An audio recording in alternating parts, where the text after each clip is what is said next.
Yung akin pong mga native, yan.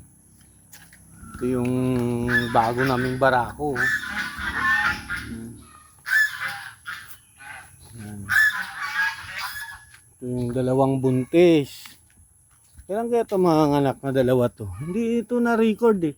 Dik-dik! Oh, magkapatid na buntis. So, malapit na to. Ang laki-laki na ng tiyan. May gatas na nga yata oh. Ito yung kapatid na isa. Pinakamalaki.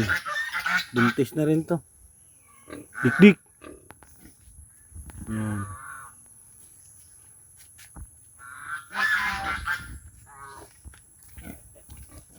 Wala pa akong biik ng mga native. Naubos na nung suki kong taga Albay. Yan.